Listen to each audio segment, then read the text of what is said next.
We're taking the house from Bluey and making it real so one lucky family can come and stay.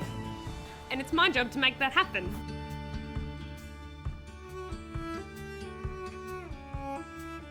Oh, it's the Queen! Your Majesty over here! Oh, hello. Oh, I love you, Your Majesty!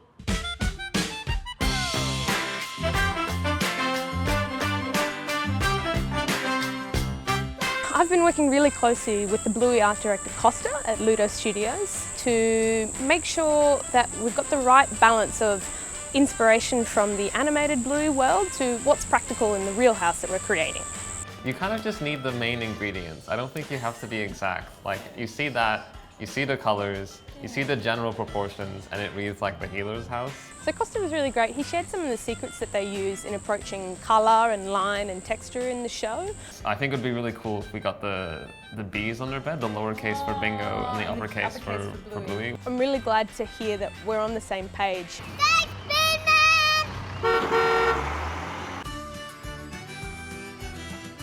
So the exterior of the property doesn't quite scream Bluey home, at least not just yet. The garden out front needs a lot of love. We need new garden beds, green grass, a new pathway.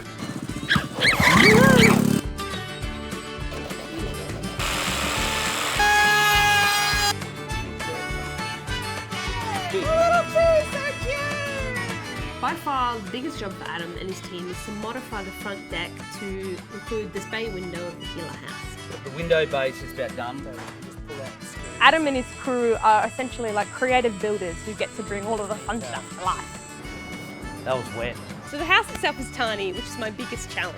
If the animators want more space, they simply draw it in. I have a harder task. We have this lovely room. It has the Sleepy Bunny nightlight and some toys. We're squeezing a lot into this magical little space. The paint job is lots of fun, really playing with the palette from the show. Bingo! Bluey! Come back here! Custom watermelon rug is being hand tufted just for us, and that's so exciting. It's huge. It's very big. It's very beautiful. The colours are great. Yay! There are paper lanterns that will hang off rope, and I've commissioned a custom-built stained glass artwork which really complete the space. It was a bit of a tricky one to get on the wall, but I'm very, very happy with it. It looks so great now. We have matching beds and custom bedding too. And of course, lots of glow-in-the-dark stars for sleepy time. Night. Night, Bingo. Night, night, Bingo.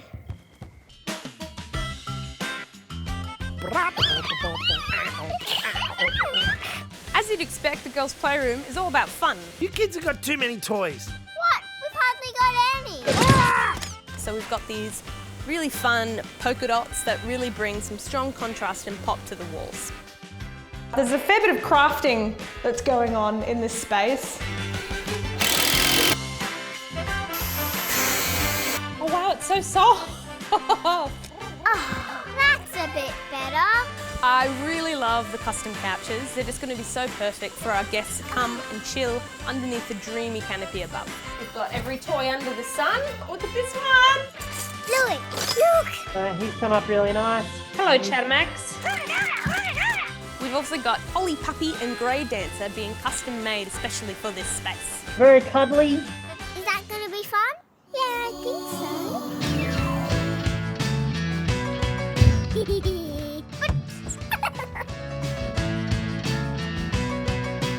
Which dog doesn't like a big leg bone?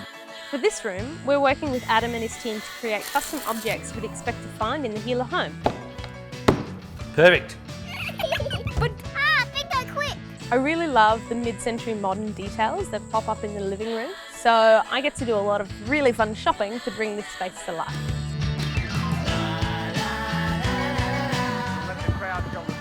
How is that LBW? We can't let it touch the ground! We know.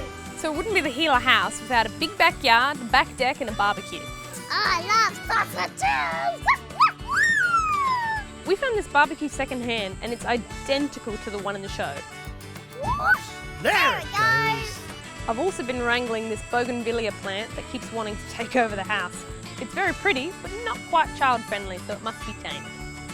Adam and his team are building us a cute little mushroom table and stools to put on the back deck. We finished the table and got the clear coat on. I reckon it's looking pretty good. Beautiful. So the backyard's pretty great already. We just need to add to it. A trampoline, a sand pit and a few extra toys. So keeping what we're doing here a secret until the house nears completion is really tricky. We basically have to get everything ready and then throw it all out at the last minute for the big reveal. Ah, this is the perfect spot. All right, kids, time to tidy up. Oh, Mum. Have you down here on the couch? Slice of watermelon. The ceremonial laying of the watermelon rug. You know it's really showtime now. Can't forget Floppy. Floppy Bunny. Can I have my hat like Granddad? So the artwork we've used around the home comes directly from the show. It really just feels like the family could come bounding in from the backyard at any moment.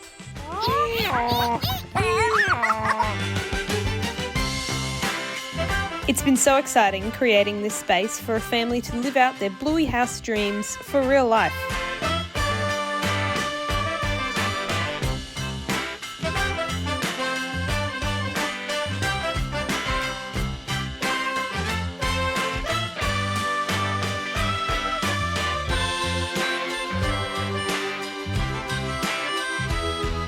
The end.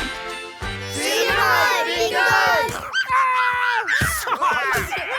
Careful, Socks! He's got buttworms!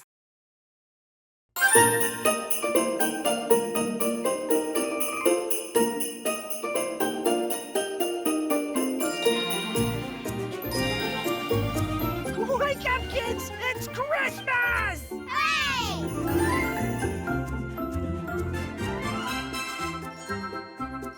More sausages, please, Bluey.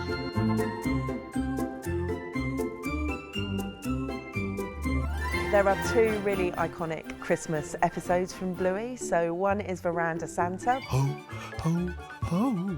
The other one is the Christmas swim. Merry Christmas! We've got lots of little references that we've sprinkled over the experience. Oh, was that a pig? No, I'm still asleep. It features this magnificent, huge Bluey Christmas tree taken from Crazy Christmas Lights. Ooh, this one's crazy.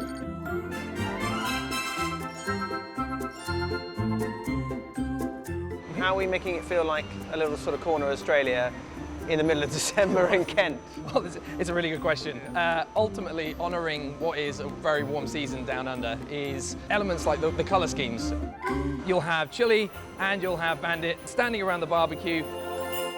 This is a Ponciana tree here, an Australian natural tree. We have a koala wearing a Christmas Santa. Are the staff wearing shorts? No, there's no.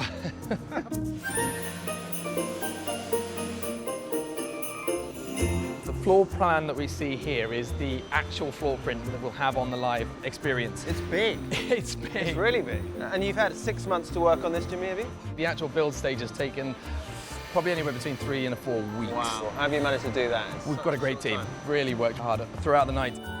And how many more days have we got? We're a week out.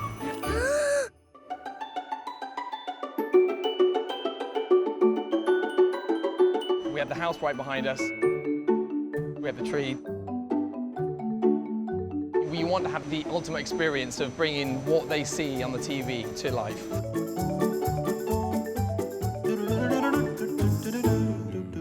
You'll see here around the sort of window, the light effect here.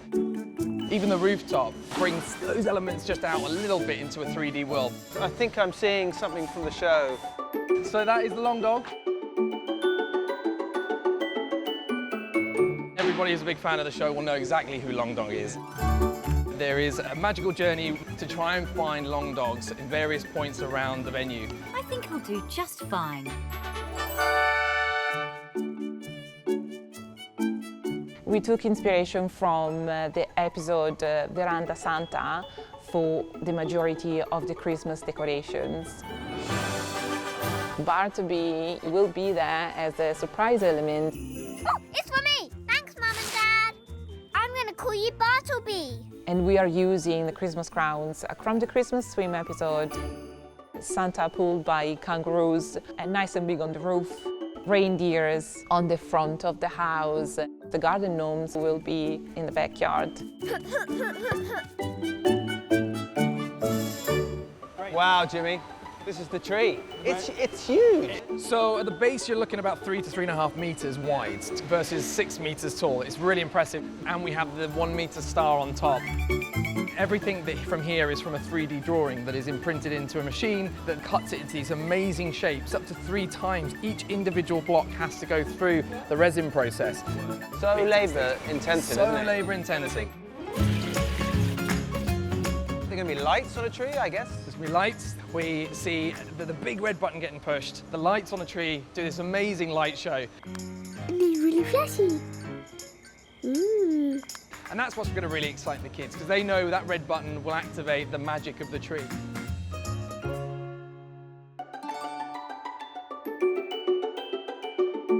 We have 22 of these fabulous baubles that are going to show all of these amazing different characters that are going to be put on each of the baubles and suspended from the tree. And bows. Bows, I see you got a bow. I'd print this especially because we thought it would look really nice on your outfit. Yeah, it looks really great. Nice work. Ultimately, what we want to achieve is bringing Bluey to life, yes. At the same time, we want to show that being present at Christmas and not just gifting presents is a real important part of being a family at Christmas. Which is the kind of message of Bluey. Absolutely. Lovely family activity. Felt like an Australian Christmas in the middle of a busy English shopping centre. It was really good.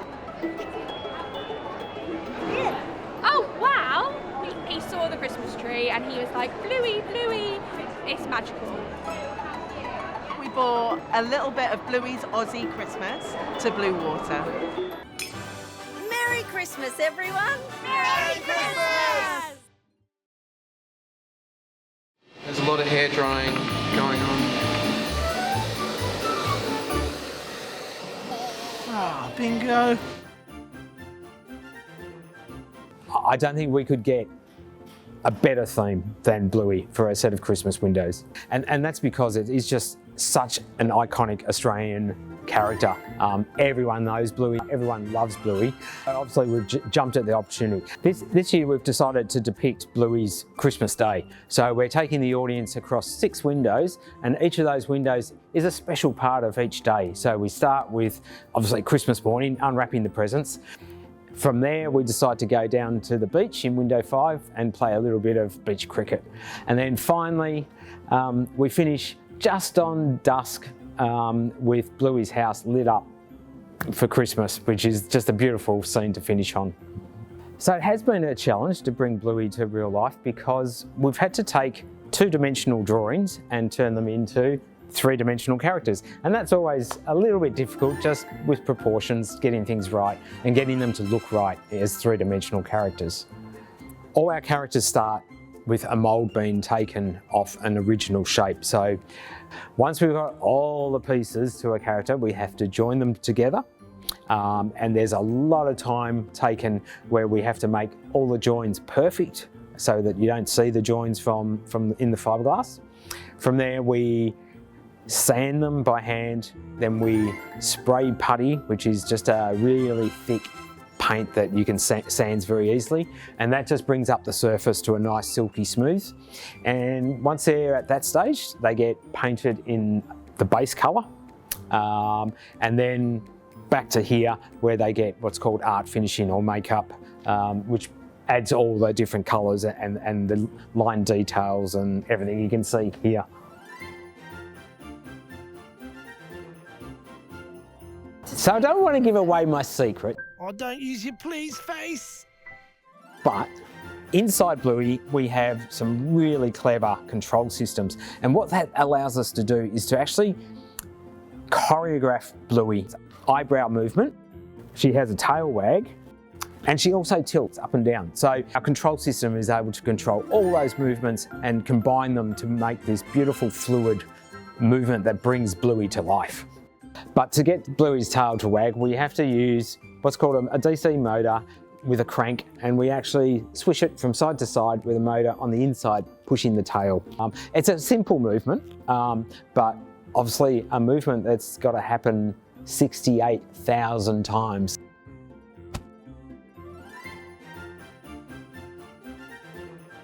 I think working with Bluey being an animated cartoon, the style is very different to what we've presented previously. So this year it's obviously very cartoony. I'm not taking advice from a cartoon dog. And that's raised quite a few challenges because everything has had to be built from scratch, because you can't go out and buy a fake fluffy looking pavlova. Ah, got the nod, Pavlova. Yes. So the props utilise a lot of different techniques and materials to actually create that cartoon world where everything is rounded, everything looks soft and spongy. So the pavlova is actually really hard, and it's actually been sculpted out of clay, and that's to achieve all that roundness and fluffiness that you can see.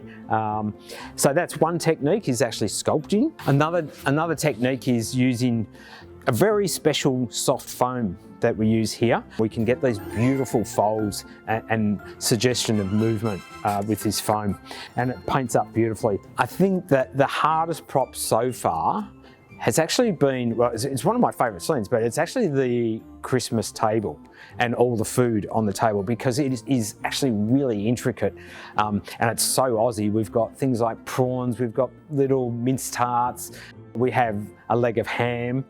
I think window 3 table dressing is the most intricate, and it's going to probably be also the most photographed.